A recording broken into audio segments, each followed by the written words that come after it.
Football with friends. It's fun as hell. My name is Alex Dunlap here with Cody Carpentier on a big Thursday, a victory Thursday here on Football with Friends on Orange Bloods Live, on the eve of our live show at Texas Beef Traders, right there in the heart of Lakeway. Make sure and come join us tomorrow. And Cody, coming to us from ATX. How was your trip? ATX, baby. Good flight.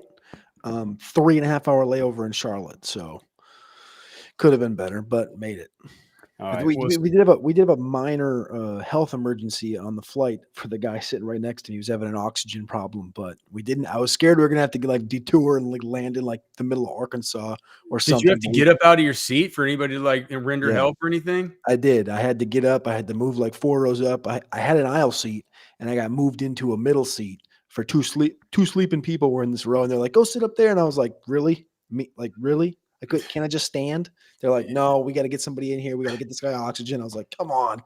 Dude, can you see me? I weigh 270 pounds, man. I was just happy that I was scared because like I said, I had a 3-hour layover. I was like, if we land this thing in Arkansas, I'm gonna be so pissed. Yeah.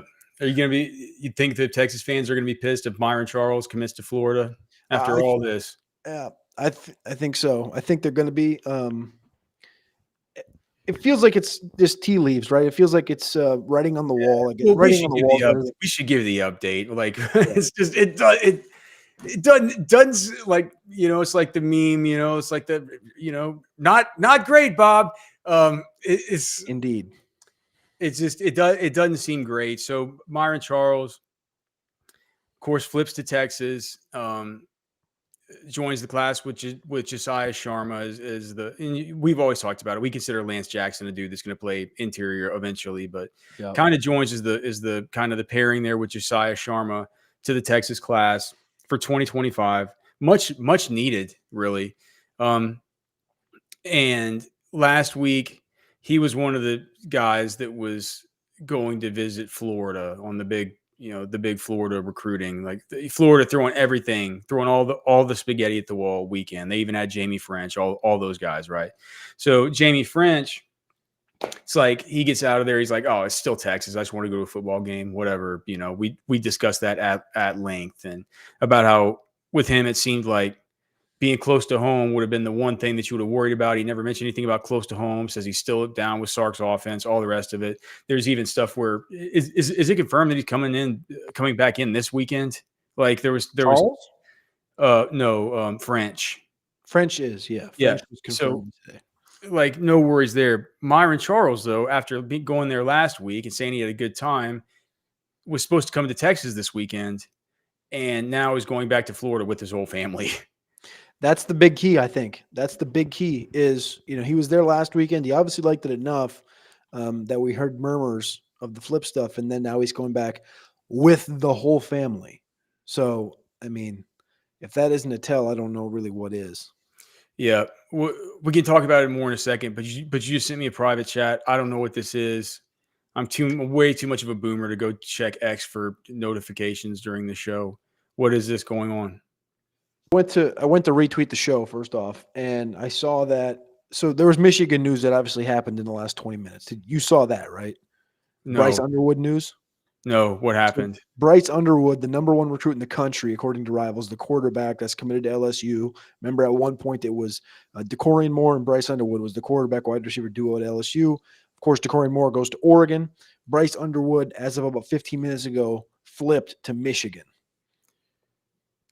Is he getting that Portnoy money? Getting that and Portnoy, of course, drops a video 5 minutes later. He's like, I'm not going to claim anything. I'm not going to say anything. But, this kid's family's pretty awesome. Oh, my God. He got involved. Oh, dude. So anyway, I think this goes along with this is that Nathaniel Owusu-Boateng supposed to be in Texas this weekend for a visit. The linebacker, the great linebacker that's the brother of Jeremiah Owusu-Koramoah, currently of the Cleveland Browns, formerly of the Notre Dame Fighting Irish. Boateng was thinking about Notre Dame, Michigan, Texas. Earlier last week, it was dropped down to basically Notre Dame's not really in it anymore. Michigan's kind of the leader. Now he just tweets out, I will not be at the Texas game this weekend. That's on the heels of the Bryce Underwood flip. Seems like the writing's on the wall for that as well. So no more Usu Boateng coming to town. Okay, so little bit, a couple of hiccups here, Couple hiccups here. but look, I mean, it's like it's You got to gonna, make it through the fire. You got to make it through the fire. it's gonna happen, and yeah, dude, you're not gonna like, what do they say? You're not gonna whatever. I don't even know the saying. It's like it's like you're not gonna hit any home runs if you don't take a swing or something, right? This is 100%. one of those things. I mean, you got to be in the fight. The greatest home run hitters only bat like 280, 270. So, oh gosh, something just got my attention in the chat. Specialist 90. We'll talk about that after a while. Give us some details about how you missed. Was it a clean miss? He says that he missed the buck of his life yesterday. You're off the hook. He's the worst. Well, I'm very glad that I'm off the hook for being the worst, but would love to hear details. Was it a clean miss, or did you not find it, or are you going to get another shot? How big was it? Where? Anyway, but yeah, I mean, speaking of just getting the big bounties or whatever, Myron Charles was a big one. I'm basically at this point completely writing it off. I don't think it's happening. You don't take 2 trips in a row. And there was the stuff about him wanting to stay close to home anyway. yep. And I think that weaves us. I mean, he was already committed to Florida State at one point. So he already knew he loved to be home. He said he liked to be home. It seemed like a great get at the time. It seems like the writing's on the wall for that one. Felt a little like found money. Didn't It did. Yeah. It did. Remember we were talking at one point about, man, all 3 of these Florida State commits. It was Hilson, Charles. Who was the other? Who's the third one? Hilson. It was Hilson, Myron Charles, and was it another one who committed? Just pull up their commit there because there was 3. Hold on. Texas 25 commits. So the commits they have in this class, it wasn't. No, Grayson Littleton was from Clemson. No. I think the other one's still committed to Florida State, isn't he? Or did he decommit recently? I'm totally butchering this live on air. There was 3 of them at one point, regardless, that we were talking about. Somebody in the chat, tell us who we're thinking about. Kevin Wynn. That's right. Okay. He's still committed there. Kevin Wynn, Hilson, and Charles was the 3. And we were like, could you imagine if all 3 of these guys flip and or decommit and then commit to Texas? That would be crazy. Charles was kind of the lead. And then it sounded like, Hilson obviously came in for a visit. It sounded like he liked it at one point. Now there's Syracuse amongst teams entering the fray, according to Jason. And then Kevin Wynn just hasn't really flipped. He hasn't done anything. He's just standing pat on the only team in college football this year, D1, FBS, and FCS, that has yet to score 20 points. That's Florida State, the only team in America of 233 teams or whatever. Standing pat. Anyway, not the point. It does feel like the writing's on the wall for Myron Charles, nonetheless, to go back. And like you said, it's kind of found like newfound money. Florida State was looking to be this positive, building program, and all 3 of these guys were pre-committed there. And Florida's kind of weirdly Billy Napier's got to be a hell of a recruiter. He's a hell of a good guy. Hell of a great man. It's like, what are they to these coaches? Yeah. Napier. I don't know what he's doing. He's definitely taking an aggressive approach, and I think that his pitch is obviously, it's like, look, man, like guys like Lagway and stuff, they don't come here if they don't see what we're building, and they do have some good young players on that team. You know what I mean? Good. I kind of like their young. I think they have good young running backs. Oh, dude, Jaden Baugh is sick. Yeah, man. So I think there's some talent there, and I think that the line that they're running with, and the line that they have to run with, and it's not only the line that he uses for just to keep his own job. I think it's the same line he uses to keep his own job that he keeps in recruiting. And he says, look at how the NIL stuff is laid out. Like 75% of it's going to freshmen and sophomores and stuff. It's a youth movement, man. Come here, be part of it. This is Florida. Is Florida considered they're considered a blue blood program, right? Yeah, I was just about to say, I think technically they're considered a blue blood or at least a fringe blue blood. Um, I would be interested and probably have to dig. Catch maybe knows this off of his head, probably does. But like I would wonder where they fit in kind of the pecking order of cash flow Hmm. in the NIL conversation. I kind of would wonder that because I feel like they should probably be up there in like the top 15 probably, but I'm just not sure. I don't it wouldn't surprise me if they weren't. You Yeah. know, People in the chat are telling us that that we were trying to think of Dalen McCutcheon. We were just talking about the defensive trio, but it was Kevin Wynn we were thinking about. Somebody in the chat is saying that Kevin Wynn's going to SC, I guess South Carolina, hey, or so is that, that's one thing we can talk about here in a minute. Is I did while I was sitting at the airport today. I told you what I was going to do and try to get away for South Carolina to get in this playoff. yeah. That'll be my bear sell. I didn't make any buy or sells, but that's going to be what I'm going to contribute. Is I'm going to bring that up and I'm going to see what you think of this cockamamie zig and zag. But Kevin Wynn in South Carolina, I mean, they could use a good D tackle. They had one a couple years ago in Zach Pickens. Oh, dude, yeah, I loved him. Did Um, I don't know if I'm not sure he's been that good. he hasn't? He was with the Bears. I think he was hurt this year. I Yeah. think he got hurt. So Specialist 90 said, bro, it was a chip shot and a clean miss. Thankfully, I got buck fever like never before and just folded. Oh, shame on you, Specialist 90. My gosh. Buck fever? Come on, man. You gotta have a strong mind, man. One more recruit. Yeah. One more recruit that this one's kind of going weird, I guess, is Kellen Wiley out of Florida. 6'4", 230-pound linebacker. We did a show on him 2 weeks ago now. Yeah. And I saw him. I'm like, this is a 3-star. This kid is a he got his 4th star. I mean, he's just like, he looks like like if you didn't know anything, you might say, if you say like, do you believe that this guy's a 5-star? I'd be like, yeah, I could believe that. I mean, just based on his film alone, I think he would probably have to be some kind of freak athlete and have to go to all the camps and stuff. But I mean, he has very, very, very good film, and so I couldn't, but I guess he'd only been playing for a couple of years, but he's got the frame, and I was very impressed with Kellen Wiley. The first time I ever watched him was just live on the show, and my jaw dropped. So it's definitely been interesting what's been happening with him over the course of the last 24 hours. So he weirdly, like, it kind of started, I guess, like late last night. He put out a tweet, and it was his highlight film, and he said 5,000 views, and I'll commit.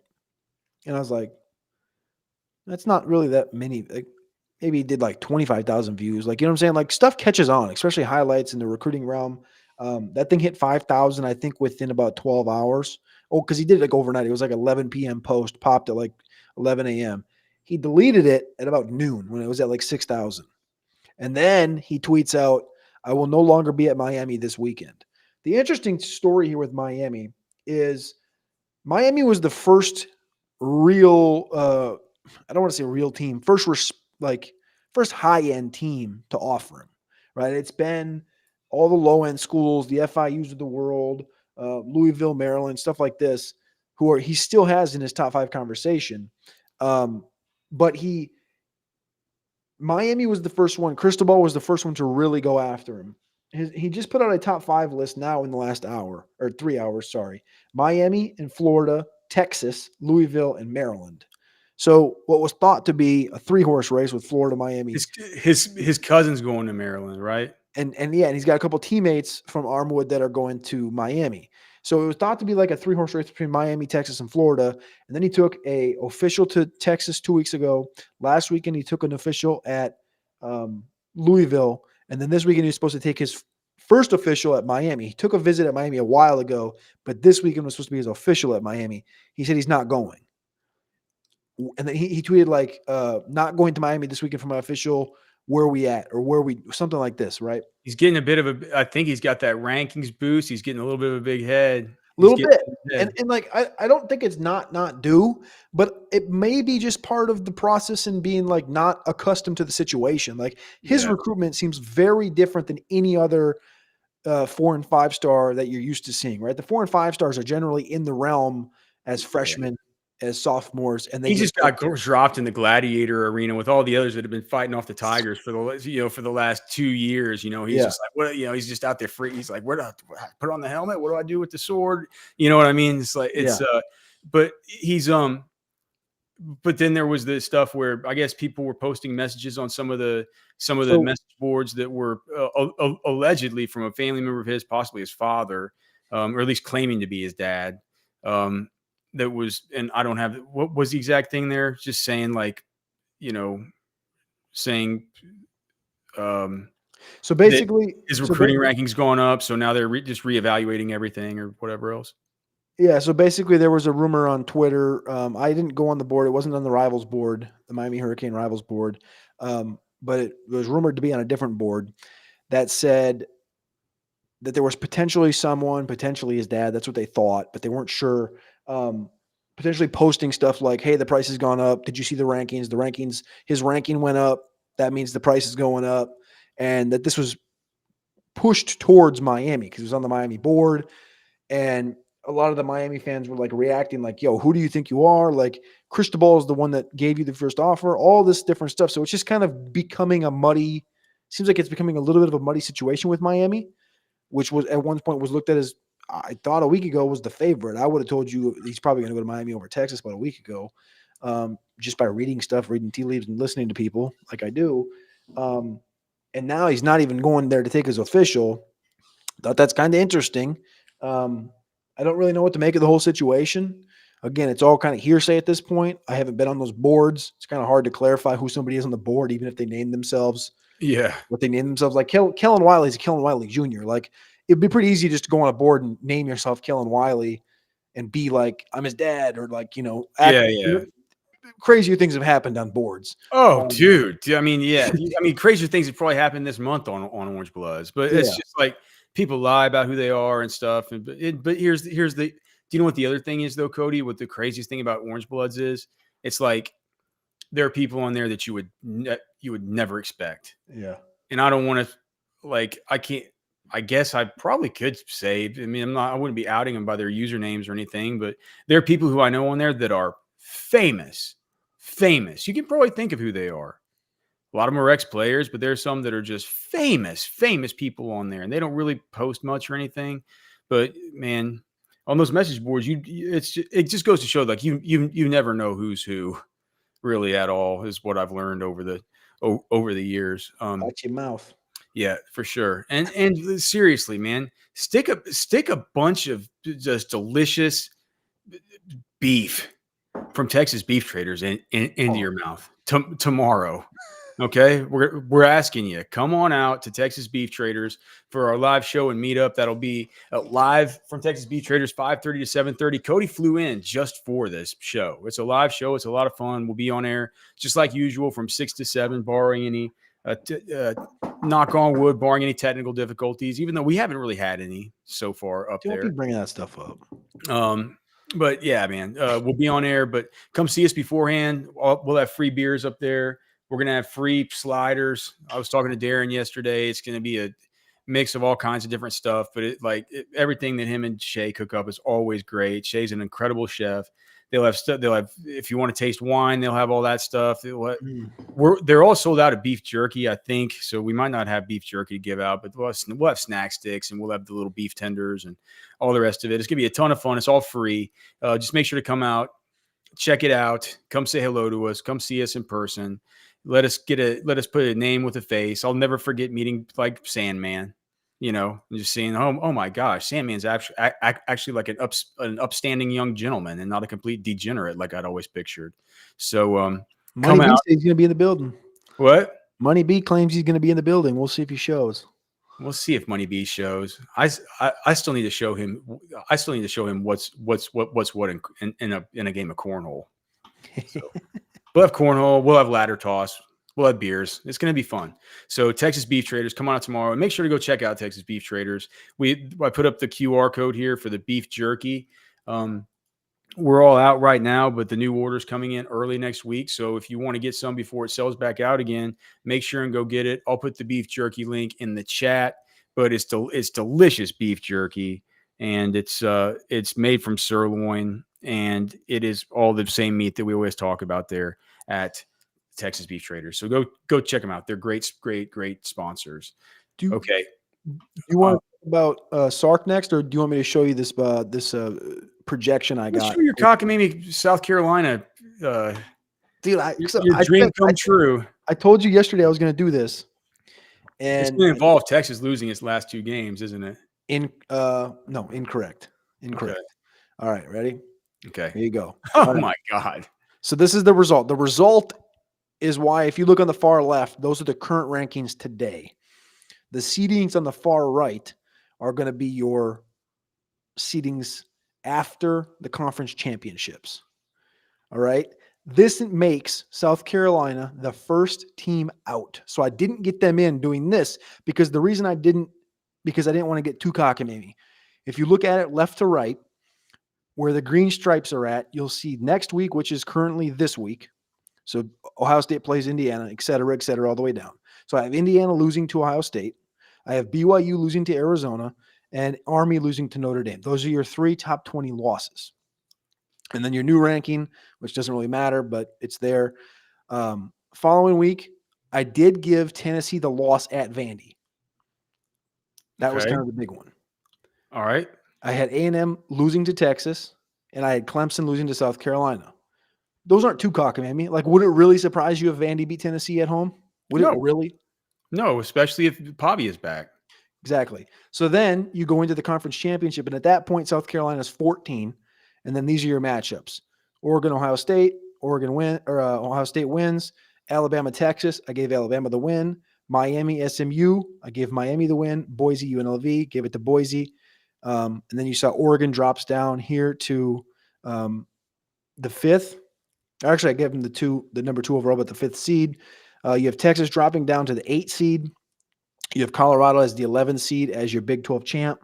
And that puts South Carolina, which would be the 5th SEC team, as the first team out. So I didn't get them there. You doing it this way. You need to have one more mishap from somebody, which would probably be that game this week, Mississippi losing at Florida. That would probably be the one. You would need to have Tennessee losing at Vandy and Mississippi losing at Florida. That's kind of what I came to try to get South Carolina in. Man, track. Even when, so where do you have Texas falling in this thing? So I have Texas winning this week against Kentucky, beating Texas A&M, and then losing to Bama in the SEC championship and falling from 3 to 7. Is there okay? And then they get wait, but wouldn't? Oh, okay, right. But you don't think there's any way that Texas could be 5 if they lost the SEC championship? No, because I think the loser of that Oregon Ohio State game is going to be 5. Gosh, because it would just be so. If they couldn't get through with a bye, it would be so nice to get that 5 where you get the group of 5 game and then you get the winner of the Big 12. But that's not even a guarantee, because so like right here, the way this is built, because of the way it's ranked out, Indiana is really the 12. 12 doesn't automatically mean you're the other champion. Okay, right. So in that iteration right there would be Oregon versus Indiana. As actually, who did I have Texas playing this? So it'd be Oregon, Indiana. Well, then still, but you still get you still get Indiana. You still get the worst team or the group of 5 team, and then you get to play Big 12. 6-11. So 6-11 would be Penn State hosting Georgia. 7 and 10 would be Notre Dame hosting. Sorry, I said that wrong. Georgia, and then Texas hosting Mississippi. Oof. So anyway, I tried to get them in. I didn't get them in, but you pretty much, to get South Carolina in, we need Ole Miss to lose to Florida at Florida, which we heard Lane yesterday talk about how that place sounded like a championship environment last week. And then also we need Tennessee to lose at Vandy. And both of those teams would probably fall out of the 12, and South Carolina would tiptoe their way into the 12 spot. Cody's just dying to make it happen, man. If you could put the same juju on this that you put on Devontae Adams to the Jets, man, you might just will it into existence. Bend the knee. Okay. Sark today. Just speaking of pure willpower and grit, man. He said that the team on Tuesday and Wednesday got a little bit things got too heated and they got real feisty with he said real feisty with each other. They got in fights. I love it. And he said he didn't stop them. I love it. He said he didn't stop them. He says he doesn't know if it's weird, but he kind of liked it.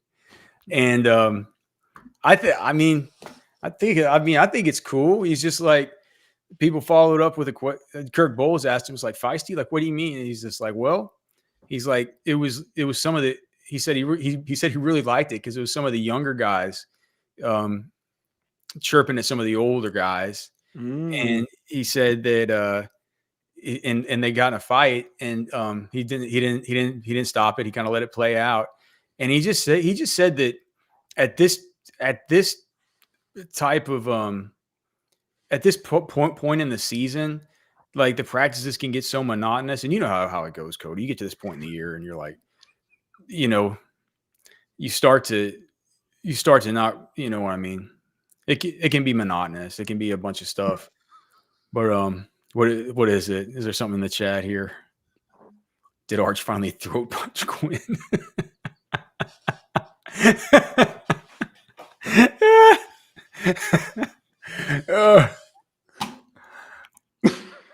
Yeah. Usually the fights happen during training camp when you're like, man, we need to get these guys to quit beating on each other, man. They got to go beat on somebody else.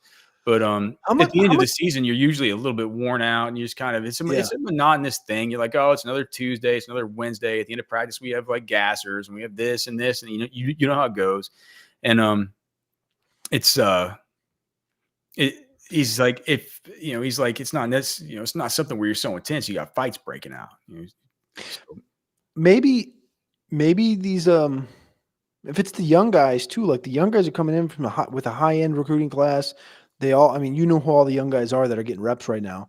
I don't know. So I don't know. Someone throws a punch, someone gets all jacked up to like, well, you ain't taking this serious. Like I wonder, and I'm not correlating this to anything, but I wonder if innately everyone always coach speak is, we don't pay attention to that outside noise, blah, blah, blah, blah, blah. But I wonder if there is any noise of like, or any like fire lit under the butt or anything like that when they hear all these people in media trashing them. They're like, man, this team's overrated. This team sucks. This team doesn't have the resume. This team hasn't beat nobody. I wonder if they hear that. Because they're just, I mean, to be honest with you, Alex, like they're just getting fed bulletin board material day after day if you turn the ESPN on. And I don't know if there's TVs in the locker room. The kids all have these phones. Like there's a TV in their pocket. I just wonder if they have to be hearing it, but I wonder if they're just like seething, and they're like, bring it. Like, I wonder if that's part of it. I mean, I even look at like the difference in age between like me and you, and like you watch like stuff and interact with your phone differently than even I do. And then these guys are 10 years younger than you. It's like sometimes they don't even watch stuff on their TV. They'd rather watch it on their phone. You know what I mean?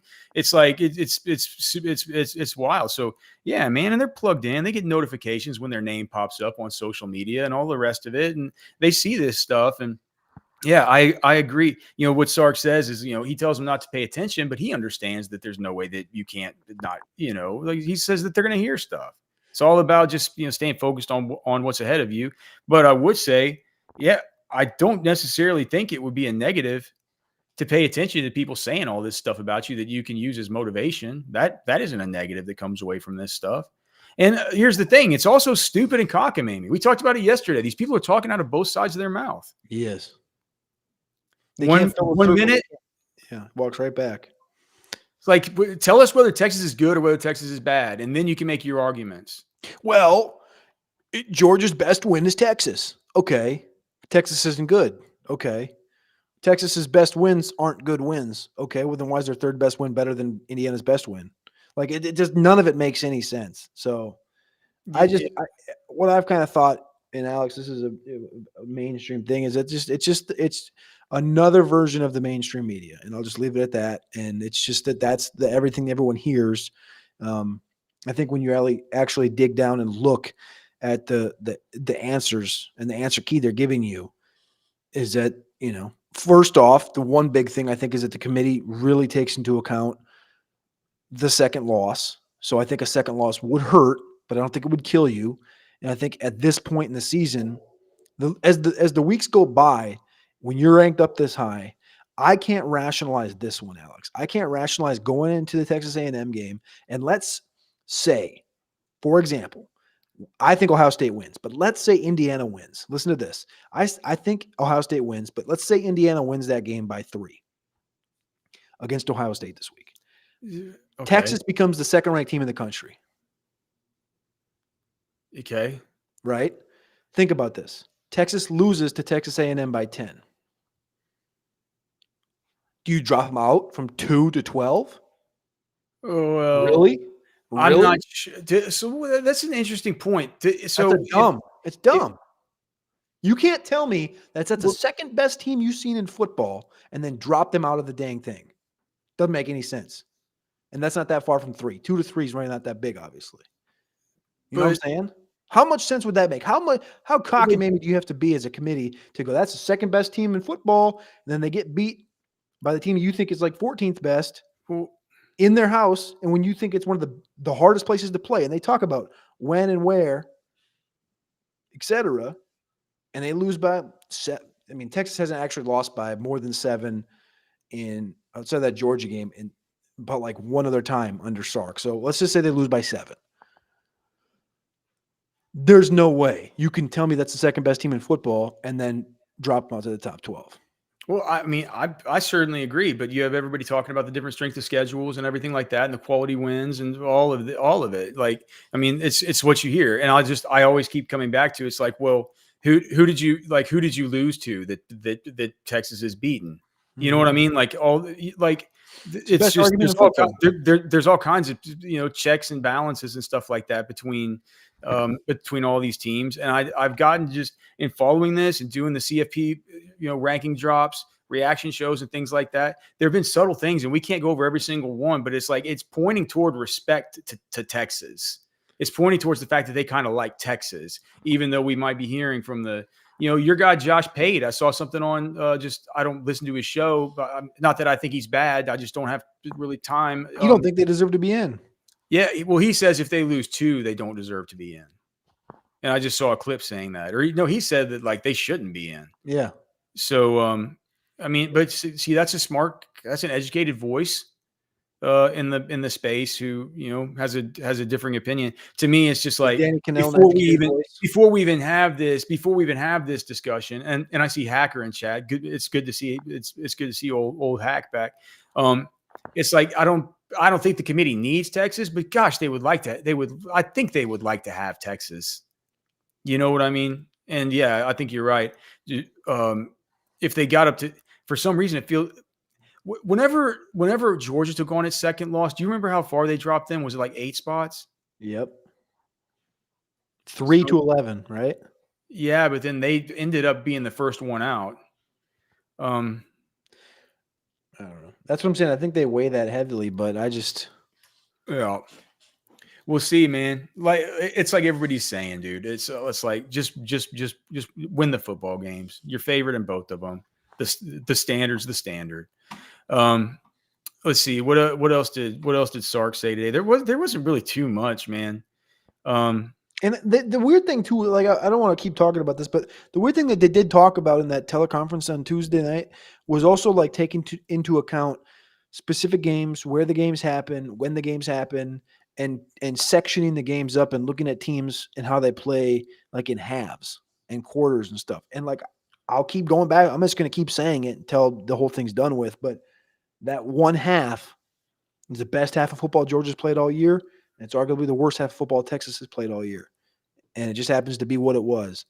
And you could look 2 weeks before that when Alabama played their best half of football all year and Georgia played their worst half of football all year. I mean, you write off one thing like that from a team? If like for Texas, it's one blip is the first half against Georgia. That's their only blip. Only blip. Yeah. No, I mean, I totally agree. And you can't you can't do anything about the schedule. And Texas came in a highly ranked team, and Texas was returning more players than almost anybody else last year from a CFP football team. And so, like, it isn't just this season that people like are they not going to look at the personnel? And I have some personnel questions in my buy or sell that we need to get to.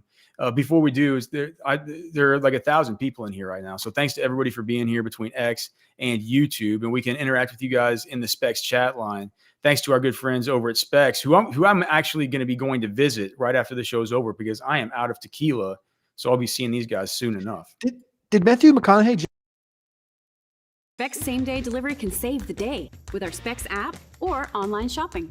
From world-class wines to hard-to-find spirits and craft beers to gourmet foods, delicious snacks, and spectacular sweets. It's Specs. Cheers to savings. Okay, what about Matthew McConaughey? Nice teaser there going into the Specs commercial. Did Matthew McConaughey just release a tequila, or has he had a tequila? Oh, does he have one that's going to compete with Clooney?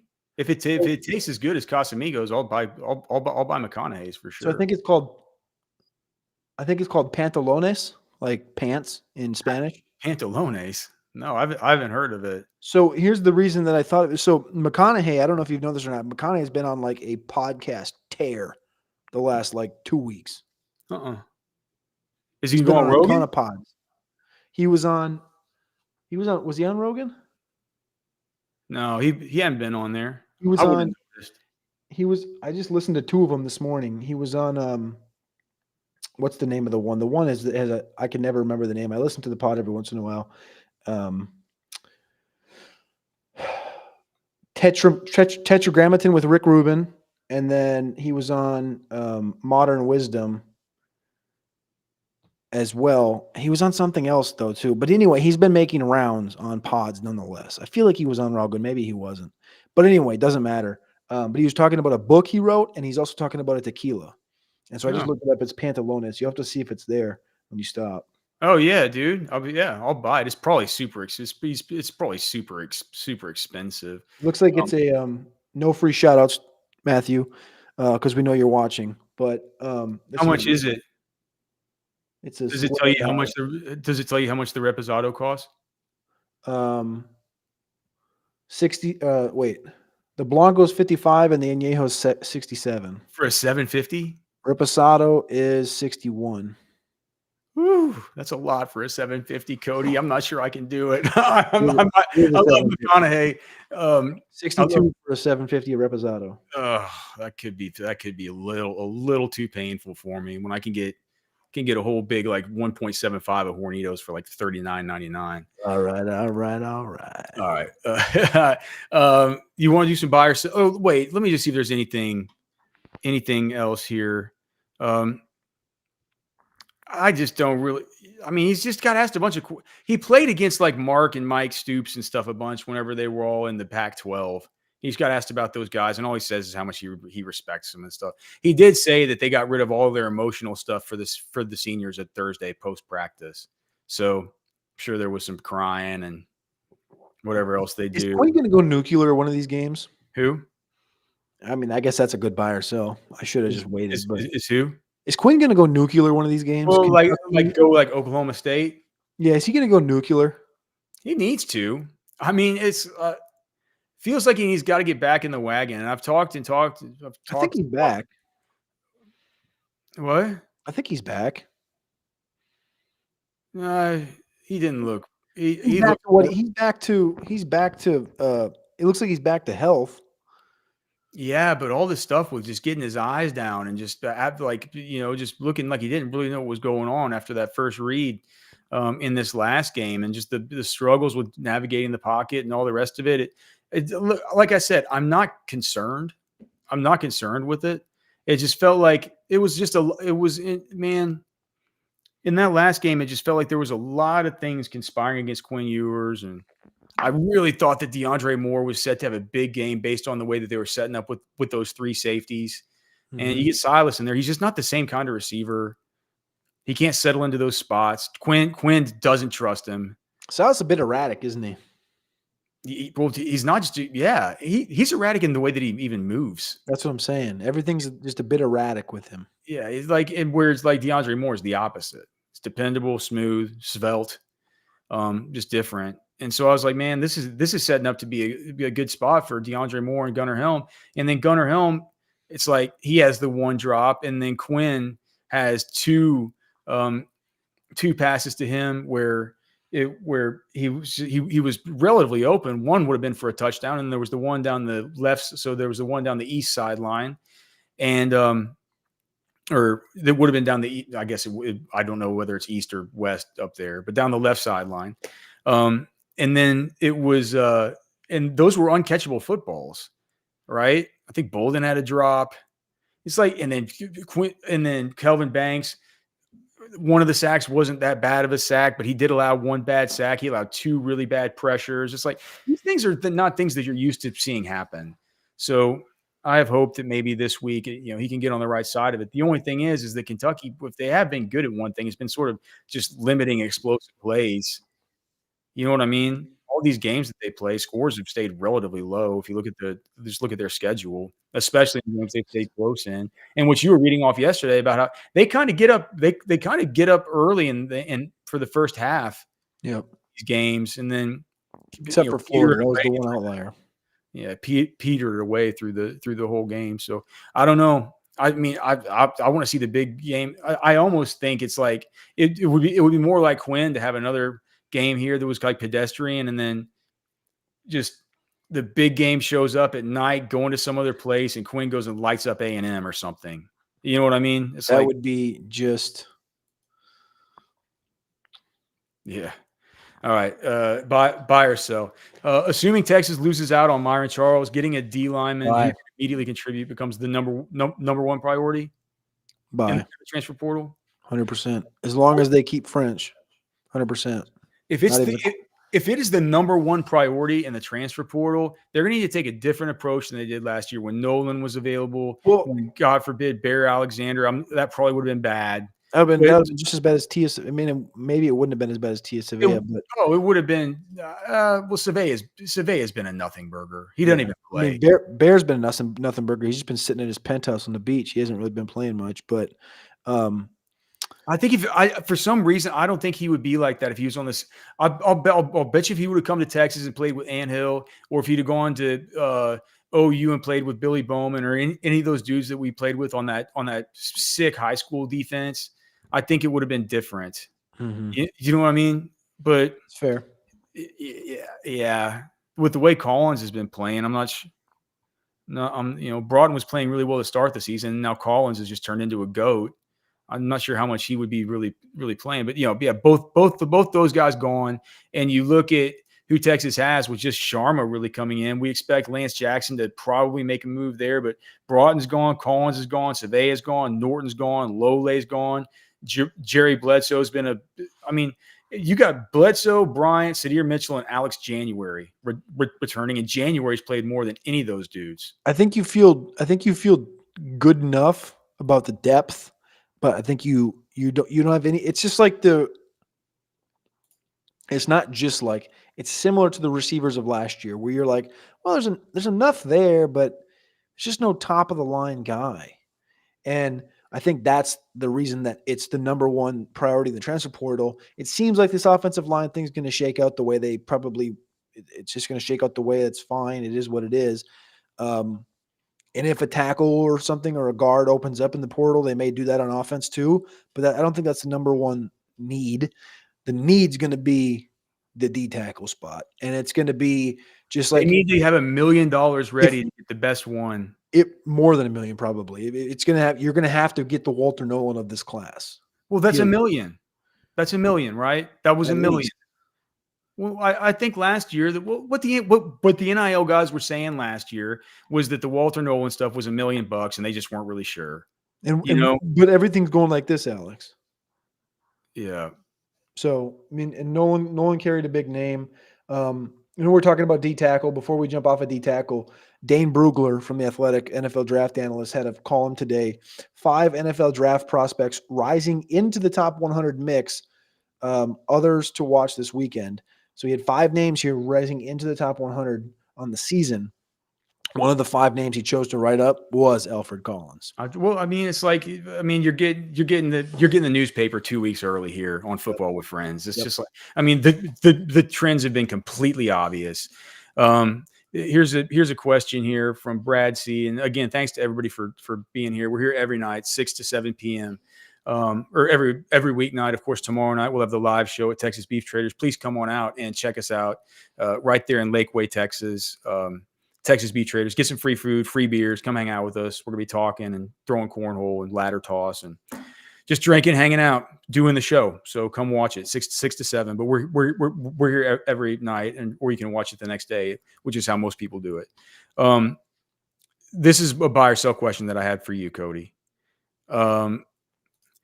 Texas's 2024 pass catchers in totality are not as strong a group as the 2023 pass catchers.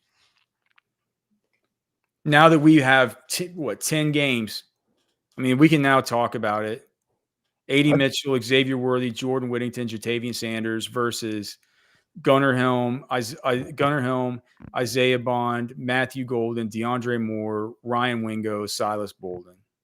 I think you're right. It feels like – so this is something we didn't talk about on Monday or maybe was it Wednesday during the teleconference. So I can't remember exactly how it was phrased, but they talked about the importance of Gunnar Helm this year, and Sark didn't throw a jab, but it felt like he was about to towards Sanders. He didn't throw it. I'm not saying he did, but what I'm saying is he was talking about the importance of Gunnar Helm and trusting him in the run game. And he was about to say, like, in prior years, and he kind of like caught himself and he goes, and he's just really allowed us to be, more diverse in different areas. And he's been great for this offense, et cetera. But he was kind of inferring like, last year we couldn't exactly trust that guy to do that thing. So I think you have an upgrade there, even though I know Jatavian, what do you have, 700 yards? I think Gunnar Helm's an upgrade there to tight end. I think Bond is playing in your Worthy role. They've both been banged up. Worthy's just more dynamic, and he's just a little more freakier. He is what he is. I don't think it's a massive drop-off, but it's a drop-off. And then Golden, I think, is doing a very good job of being your Adonai. He's just not quite the athlete or the contortionist that Adonai is, but he's just a very good flanker, I would say. So I think you're 100% on. I think last year's class 2024 is not as strong as 2023 purely.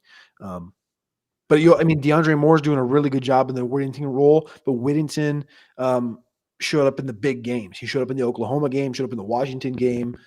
When the lights got bright, that's that guy. So I don't think it's far off. And then you also have the Wingo thing, which last year we don't really have a Wingo. We don't really have a the Wingo of last year would have been Jonte.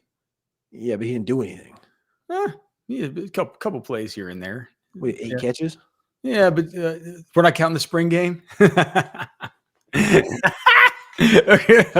All right. Buy or sell. Alfred Collins is more likely to go in the first round of the draft than Quinn Ewers. Buy. Are you to the Alfred, point where you Alfred Collins has done more than old buddy Tyree Wilson. Yeah, and I think his arm length will measure just as long.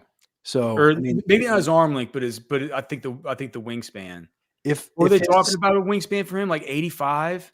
Yeah, if the scouts come back and they're like, man, this guy's fringe, he's right there.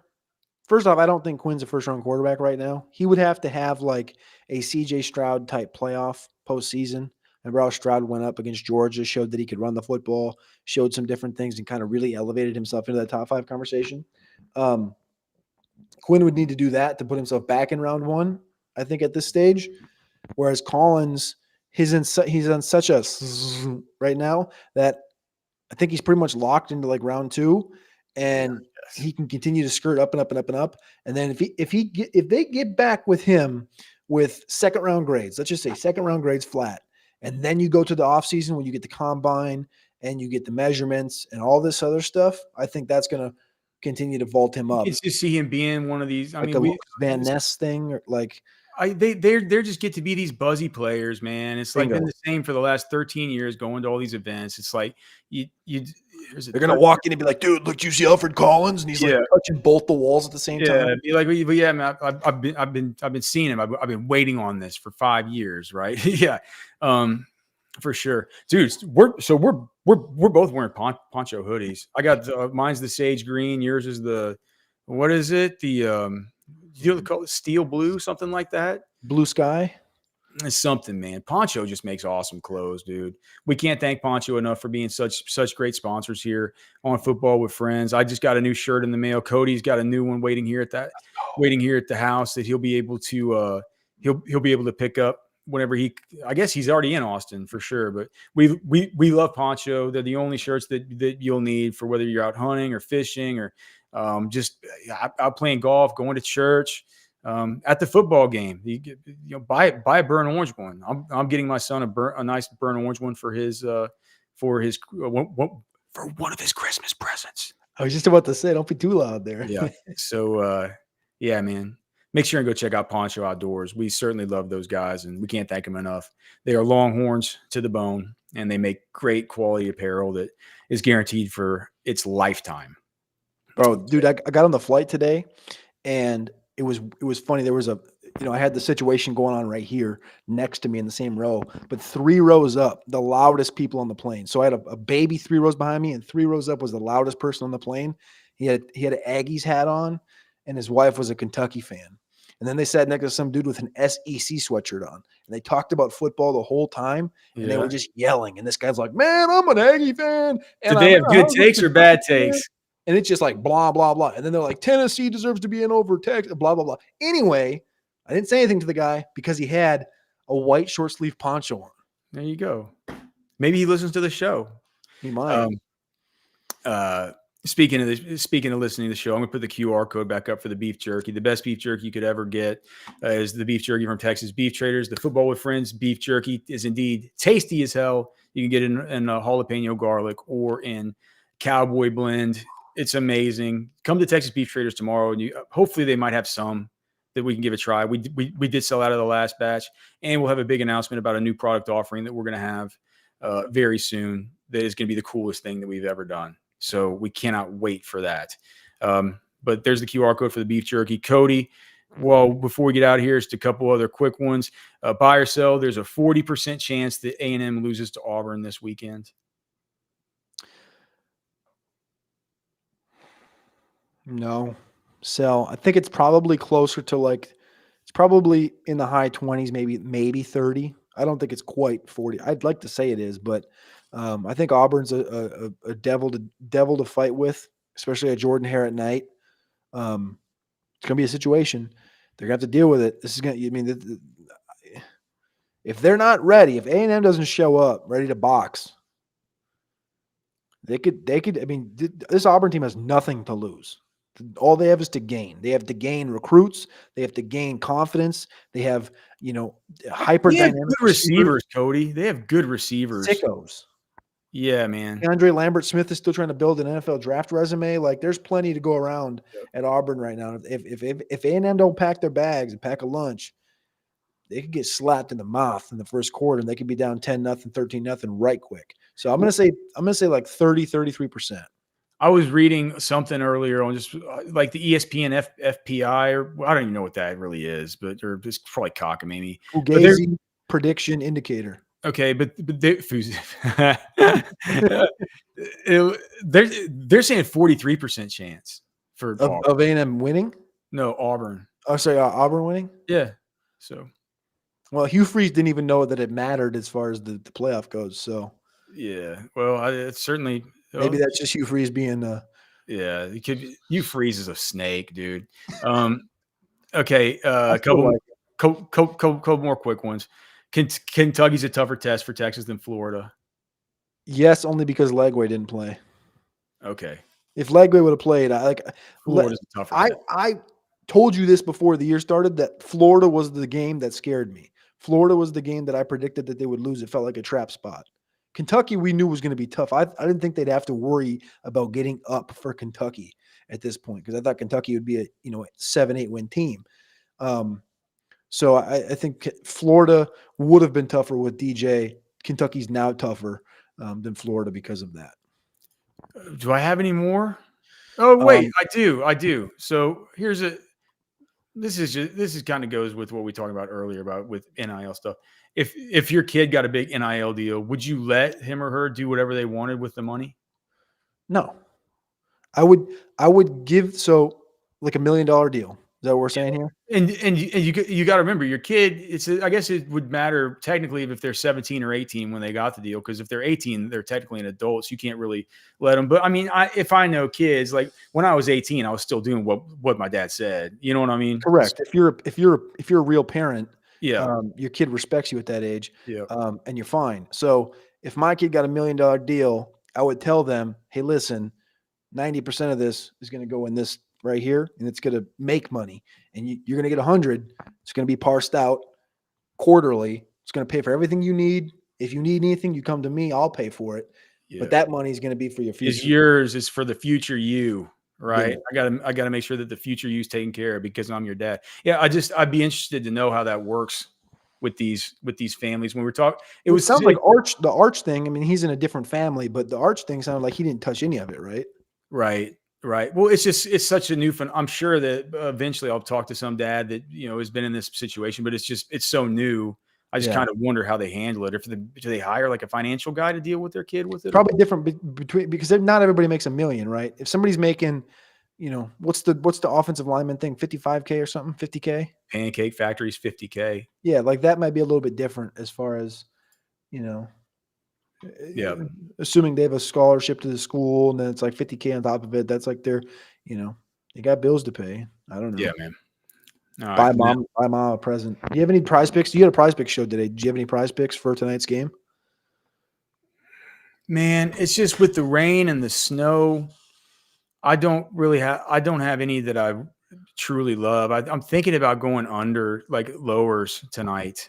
Try it. I'm not doing it because I suck at unders, but yeah, I'm just thinking about going lowers, man. And I also know that the Steelers on Thursday night are just terrible. Yeah, under not just under Tomlin. I mean, going back like they've never won. Have they've never won a Thursday night game? Not against the divisional foe. 0-7 all time against divisional foe. 0-5 all time with Mike Tomlin against divisional foe. 2 all time overall on Thursdays are the game. Thursdays are the days whenever Sukamel is in the chats saying like, "Oh, it's an island game," and he's saying Tomlin stinks. It's just so.